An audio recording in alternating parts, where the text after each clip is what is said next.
So you're joking about it, but it's all about relationships. What kind of relationships? It's about with your brother, with my brother, with my mother, with my father. If my mother and father saw this book, they'd shoot you. They would disown me. And I revealed things, and yet at the same time, I found it very helpful to write them because you kind of work things out. It's like when you put it down, you kind of just get to it, and hopefully you can do it in a humorous way that entertains your readers. My feeling is that just about every story that has to be told has been told, and the only thing that I personally can bring to it is how it's told.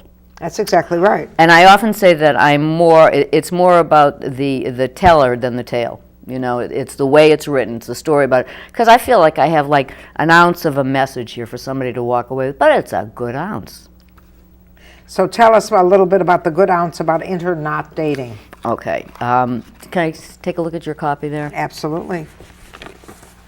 I wrote this a while ago, but several of the stories just write themselves, and this was one of them. I'll read you just one of the examples about one of the people who wrote to me after I lied about my age and did this whole thing. Yeah, but that was something else when I was reading that. I always make jokes. You didn't put up a real picture. You put up an old picture. No, I put up a real picture. But it was how old? Excuse me. No, I did all the right stuff. Can I cough? Mm-hmm. You're allowed to cough on television. Excuse me. Giant's fever. Now I forgot what I was talking about. I put a real picture up there, and I did two things. I did J-Date because obviously I'm Jewish, and I did eHarmony because somebody else did it, and I said that I would do it to support her. I did it to eHarmony. You have to fill out all these questions. Oh my God! It's just question. It's unbelievable. And then they give you an assessment, which was really accurate, which was too bad because they couldn't find anybody within. I opened it up to the world. I opened it up to the whole world, and they could find nobody in the whole world. So you asked, do I do this dating anymore? I've had enough. I don't like rejection. I won't do it. I did eHarmony as a promotion thing, and they found me. He was like a Mormon or a Christian evangelist pastor. And he said, it'll be perfect. And I thought, I got one word about God, and he's going to shoot me, or he's going to.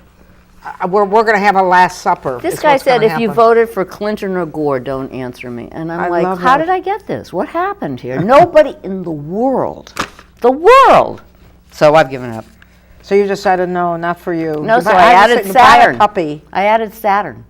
I thought maybe I could find somebody out of this world. Saturn, yeah, why not? Mars, the moon. No, I just got a puppy. As a matter of fact, I got 4. Mm-hmm. That's nice. No, but the go on with the internet dating because that's that little dream. That's that thing. Well, it no longer do you want your prince on a white charger. You want him in an email. I mean, and I had this wonderful friend who found somebody, and she said, we really know everything there is to know about each other because we've been corresponding for 3 months. I said, no. You know what he wants you to know about him. That's right. And what he thinks he is, which especially with men, is nothing like what he is. I mean, they don't brush their teeth. You know what they're like. Well, I can see why you have 2 divorces and I only have 1, that's for sure. Why I'm single, yeah, right. I mean, it's like, despite being witty, wise, spontaneous, and extemporaneous, as well as blah, blah, blah, as my dating profile boasted, even I got bored with my Bond mode and their poorly written parody profiles of the men 50 to 64-year-old trolling the web. All I wanted from Mr. Almost Right was that he be well-read, well-bred, and well of health. So, you've given up? I haven't given up relationships. I've given up dating. Inner dating. I have wonderful relationships with my friends and my family, or my friends have become my family. Well, now, where is your family? Are they all in Boston, or did they move here? No, my brother lives out here and I live out here. My sister lives back east. My parents have passed away. I have family back east towards Cape Cod, which is kind of fun to visit. Yeah. The little kids especially, I really like doing that. But so many women define themselves by their relationships and by having a relationship of some kind, and you obviously don't do that. No. I mean, Relationships are complex. This is the way I look at relationships. You got aggravation, you got loneliness, and you're going to be somewhere on that parameter, just They on are that line absolutely somewhere. right, yeah. And I mean, you live in the city, there are people right next door to you, this and that. I mean, there are certain, I love growing with my friends, I love the intimacy I have. And I'm not saying that I would never be in a relationship, in a one-on-one relationship, but I will never do J-Date, eHarmony, or any of these other things. So that's what for the that record. story's That's about. for the record, So tell right. us about another story, because this is actually, from what I can gather, it's a series of stories held together by you as the narrator. That's right. I wrote about aging. I mean, I write about what I know. So I'll give you a little bit. I wrote a poem to Nancy Pelosi, and after I wrote the poem, I decided that I should just write a whole story about it. So I'll just read you the poem, if that's Fine. okay. And this, I do not consider myself a poetess, for the record. You can erase my lines, stretch out those wrinkles too, Botox me silly and give me more Restylane glue. But at a certain point, you got to wonder why my only facial expression is of surprise. And if you and I just happen to get cozy, you'll say I look a lot like Nancy Pelosi. Instead, let me look like nature intended and hope that those who see me aren't too offended.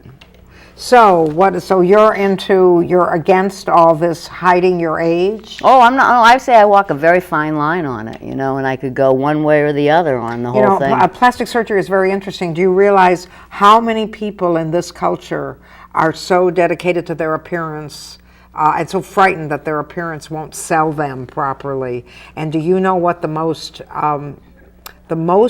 often, the plastic surgery that's done the most often? Yes. What? Calf implants. Pardon? Calf implants. No, but you're surprising me, no boobs. Breast implants.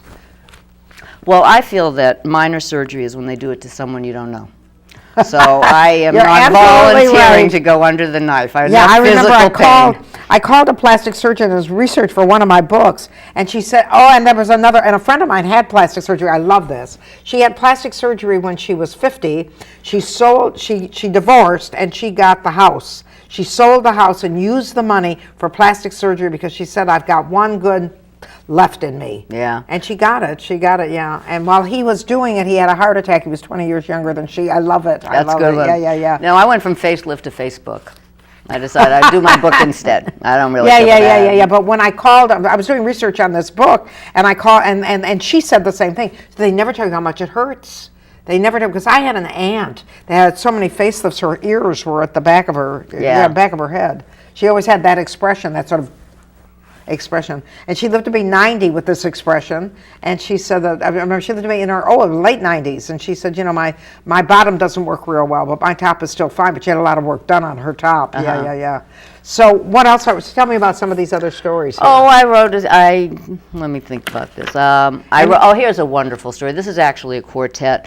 I was fixed up on a cruise. I didn't realize I was being fixed up, but there were 4 couples going, and at the last minute, one of the guys got a divorce. That's what it was. And they said, well, why don't you go and you can be Larry's roommate? And I said, are you out of your mind, Anyways, make a long story short, I did. I went, and the whole world knew about this because I started writing stories about it, and just anybody heard this story. And so I went on this cruise, and we fell in love. Oh. We fell in love. A Jewish doctor. I mean, I was sorry my mother wasn't still here. But, and so everybody was in on this. I mean, it was the most romantic thing. We would meet at Snowbird. We would go to Hawaii together. He was on the other coast. And, of course, a travel agent fixed us up. What a great thing for her. And it was wonderful. And it went on I don't want to give away the story, but we're dear friends still. So. You're still friends. Yeah, so I wrote about that. I mean, I write about relationships. I write about how things fit with this and that and stuff like that. Well, you're working at a bank now. Yeah. And you're doing writing. What kind of writing do you do at a bank? I call myself... Say goodbye to your house. Well, I'm Rumpelstiltskin. I spin the company's performance into gold. I don't write those kind of things, actually. I've been writing business profiles. I write newsletters. To customers. Yeah, for customers. I write internal stuff. I do a lot of research. I clean up a lot of research reports so that hopefully our clients can understand them because they're very complex stuff. I've written for the executives.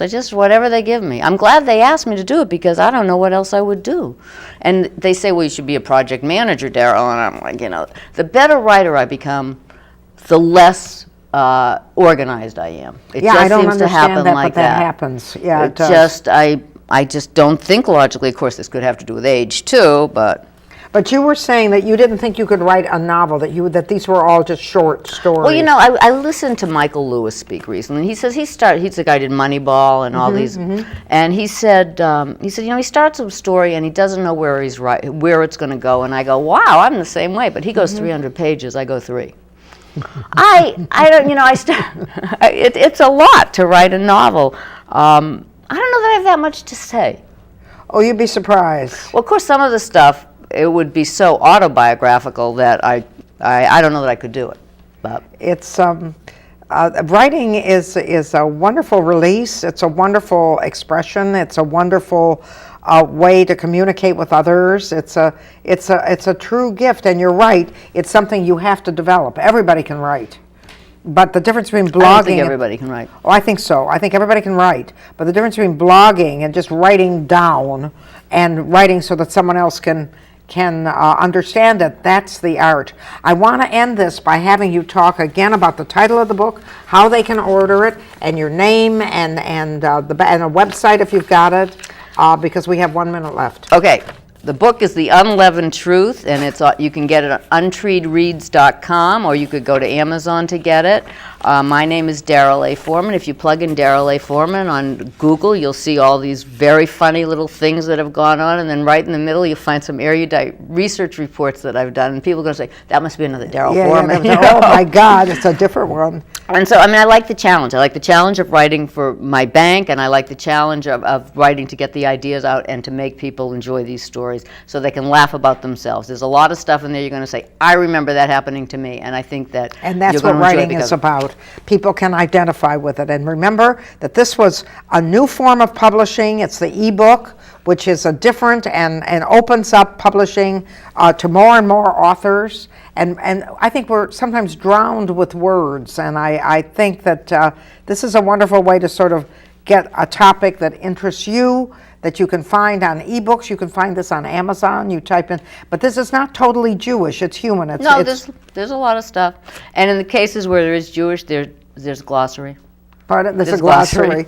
No, but I mean, it's about being a woman. It's about being, you're single and divorced. Yes. Once, twice? Once. Only once. Well, that's good. And we made a deal when we got divorced that we could make fun of each other. Oh, so that's the only way to do it. No children? No children. No couple children. dogs along the way. Yeah, definitely dogs. And that's what happened. And she wrote about it. And all of us can relate to all these experiences, starting with internet dating, starting with relationships, being a hippie. Do you have anything about being a hippie? That would be a book, probably. That'd be a book on its own. But that's the next book we'll have. That's the next book. So it's been a pleasure having you and realizing that somebody in the business world can also be creative. And I think that we still have a little bit more time. So we want to thank Darryl for coming. And the book again is called The Unleavened Truth. The Unleavened Truth. A friend of mine named it. I love that. And The Unleavened Truth. It's not a bad thing to come to terms with.